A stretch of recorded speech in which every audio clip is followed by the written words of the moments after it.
大家好，我係 Edward，廣州人，以前嘅美食台編輯。今日返嚟美食台教大家做一道我嘅撚手小菜——五柳炸蛋，酸酸味味，香到爆炸。廣東嘅五柳講嘅係5種鹹酸，味道都係酸酸甜甜嘅。我哋今日會用到酸子薑、酸橋頭、酸蘿蔔、酸木瓜同埋酸黃瓜。首先將佢哋分別切絲，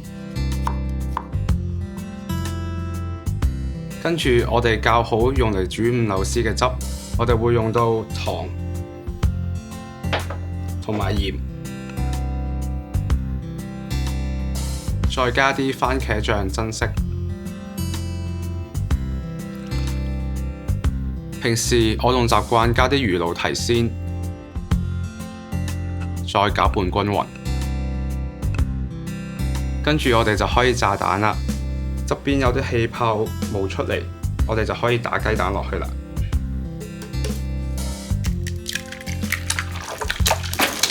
煮蛋打落去嘅時候，要將側邊嘅蛋白撩起身，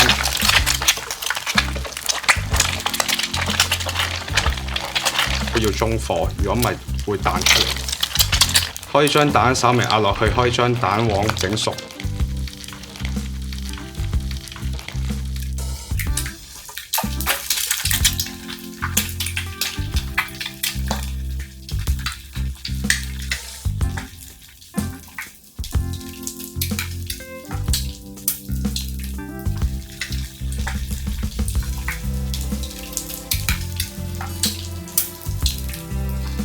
等所有食材都準備好之後，我哋就可以開始炒蛋啦。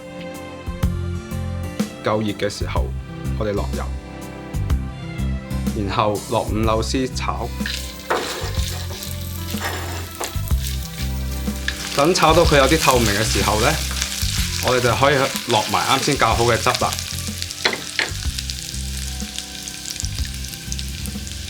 攞汁之後繼續煮佢幾分鐘。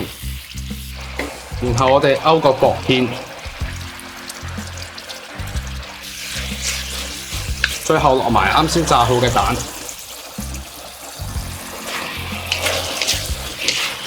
炒勻，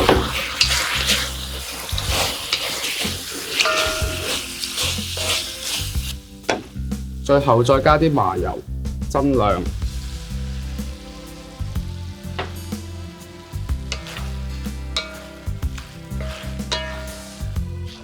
咁五柳炸蛋就做好啦。